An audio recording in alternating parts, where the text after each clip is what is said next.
habiskan ibadah ini. Ibadah pria kaum bapa dan ibadah kolom 4 di tempat ini di rumah keluarga Pembokau Pangemanan ditakdiskan di dalam nama Bapa, Putra dan Roh Kudus. Amin. Dipersilakan duduk. 1 Timotius 1 ayat 3 sampai 11 dengan perikop mengenai ajaran sesat. Ketika aku hendak meneruskan perjalananku ke wilayah Makedonia, aku telah mendesak engkau supaya engkau tinggal di Efesus dan menasihatkan orang-orang tertentu agar mereka jangan mengajarkan ajaran lain ataupun sibuk dengan dongeng dan silsilah yang tiada putus-putusnya, yang hanya menghasilkan persoalan belaka dan bukan tertib hidup keselamatan yang diberikan Allah dalam iman. Tujuan nasihat itu ialah kasih yang timbul dari hati yang suci, dari hati nurani yang murni, dan dari iman yang tulus ikhlas. Tetapi ada orang yang tidak sampai pada tujuan itu dan yang sesat dalam omongan yang sia-sia. Mereka itu hendak menjadi pengajar hukum Taurat tanpa mengerti perkataan mereka sendiri dan pokok-pokok yang secara mutlak mereka kemukakan.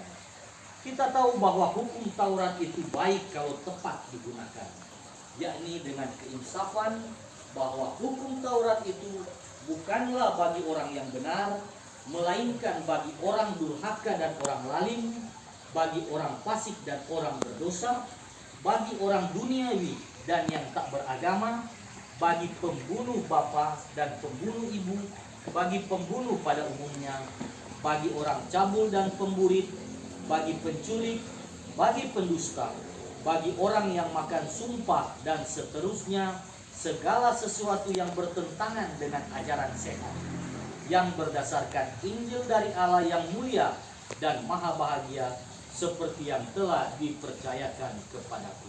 Sampai di sana pembacaan, kita sambut. Shalom. Damai di hati. Damai di hati. Shalom. Puji syukur kepada Tuhan Yesus, malam hari ini kami dapat bersama-sama dengan jemaat kolom 4, di mana pada malam hari ini ibadah pria kaum bapa bersama dengan ibadah jemaat kolom 4. Dan kami meyakini bahwa ini semua karena campur tangan Tuhan yang terindah di dalam kehidupan kami. Bapak, Ibu, saudara-saudara yang dikasihi Tuhan, tema perenungan pada malam hari ini, sebagaimana tema perenungan Gemim di sepanjang minggu ini, adalah berpeganglah pada ajaran sehat. Bapak, Ibu, saudara-saudara yang dikasihi Tuhan, sekarang ini orang tahu bersama bahwa dunia mengalami perubahan yang luar biasa dahsyat.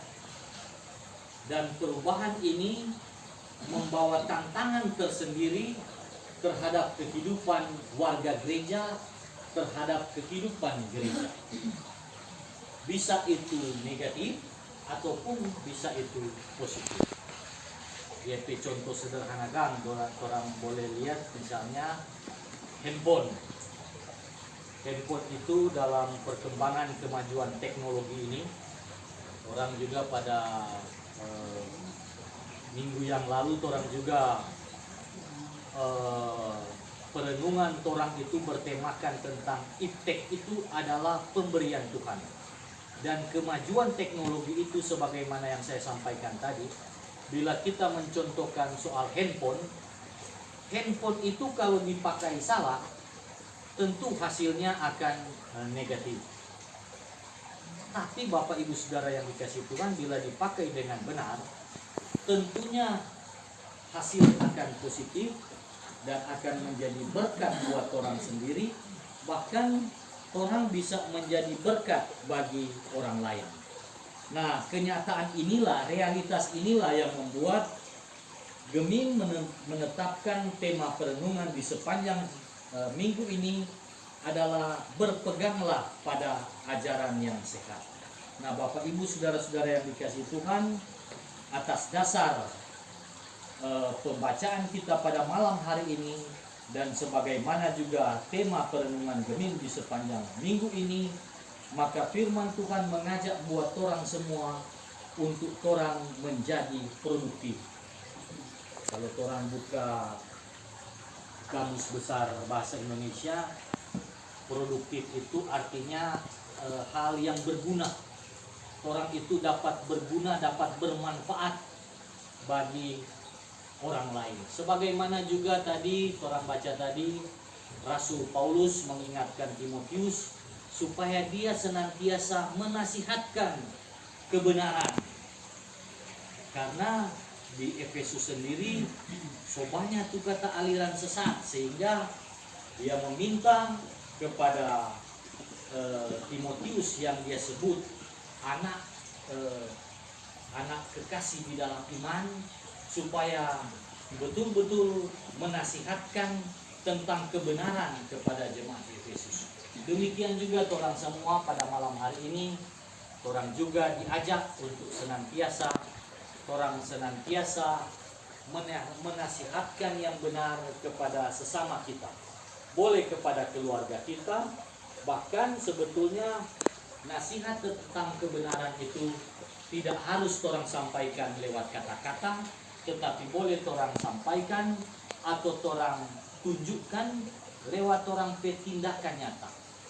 Seperti yang Rasul Paulus sampaikan kepada Timotius.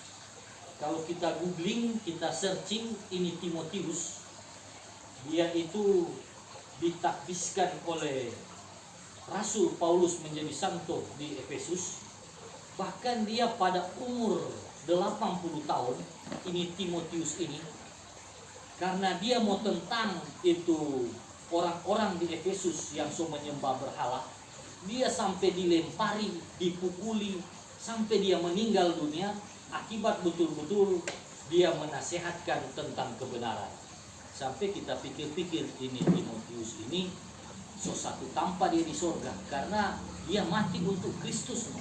Karena sebagaimana Alkitab berkata bahwa karena bagiku hidup adalah Kristus dan mati adalah keuntungan. Jadi ketika orang hidup betul-betul orang persembahkan untuk Kristus, maka mati itu orang jangan takut, karena mati itu adalah keuntungan, karena tentu orang akan mendapatkan kehidupan kekal di sorga. Karena setiap hari Minggu orang dia sampaikan pengakuan iman, entah itu pengakuan iman rasuli atau pengakuan iman Nicea Konstantinopel. Orang-orang Kristen percaya bahwa orang akan menantikan kebangkitan orang mati dan kehidupan di zamannya akan datang. Untuk itu firman Tuhan mengajak buat orang semua, karena orang kehidupan ini hanya sementara, orang kehidupan sebetulnya ini adalah pertandingan. Marilah orang bertanding dengan iman yang benar, supaya ketika orang semua tiba saatnya nanti, orang akan mendapatkan kehidupan yang kekal. Dan firman Tuhan juga pada malam hari ini mengajak orang semua juga untuk di dalam kehidupannya orang sehari-hari, sekali lagi orang harus produktif. Jangan sebagaimana ayat 4 yang orang baca tadi, di situ dituliskan jangan orang sibuk dengan dongeng atau silsilah yang tiada putus-putusnya, yang hanya menghasilkan persoalan belaka. Di dalam kehidupan orang setiap hari, orang taruh kira banyak orang warga jemaat, bisa saja terjadi di Yudea ataupun terjadi di luar Yudea. Orang itu senang berdongeng, senang misalnya mengolah informasi, menginterpretasi sebuah kejadian, dan misalnya orang bumbu-bumbu itu cerita sehingga sebetulnya bukan masalah, tetapi akhirnya menjadi masalah karena dipermasalahkan. Nah, Rasul Paulus pada pembacaan kita pada malam hari ini tegas menyebut bahwa orang jangan sibuk dengan dongeng-dongeng yang hanya melahirkan masalah belaka, tetapi marilah orang itu bisa menjadi berkat bagi orang lain. Orang senantiasa positif thinking, melihat semuanya dalam kacamata yang positif, sehingga orang bisa menjadi berkat bagi banyak orang. Dan Bapak Ibu saudara-saudara yang dikasihi Tuhan, firman Tuhan juga pada malam hari ini mengajak orang semua jangan sesat. Karena kalau orang baca di ayat yang ke-6 sampai dengan ke-10, Rasul Paulus mengeritik pedas orang-orang yang sesat, yang tindak tanduknya berlawanan dengan ajaran sehat. Karena sebagaimana tema perenungan orang pada malam hari ini adalah berpeganglah pada ajaran yang sehat. Dan orang juga diajak untuk senantiasa orang melakukan, mengimplementasikan kasih. Orang lakukan kasih karena di ayat yang kelima juga di situ tegas menyebut bahwa tujuan nasihat itu ialah kasih. Tapi ketika orang mengimplementasikan, orang melakukan kasih, kasih itu jangan orang lakukan hanya dengan pura-pura, tetapi pada ayat yang kelima tadi disebutkan orang harus lakukan itu dengan hati yang suci, dengan hati nurani yang murni, dan dari iman yang tulus dan ikhlas. Dan firman Tuhan mengajak kita semua untuk senantiasa orang berpegang pada ajaran yang sehat, yang berdasarkan Injil dari Allah yang mulia dan maha bahagia. Tuhan Yesus memberkati kita semua. Amin. Kita mohon berkat.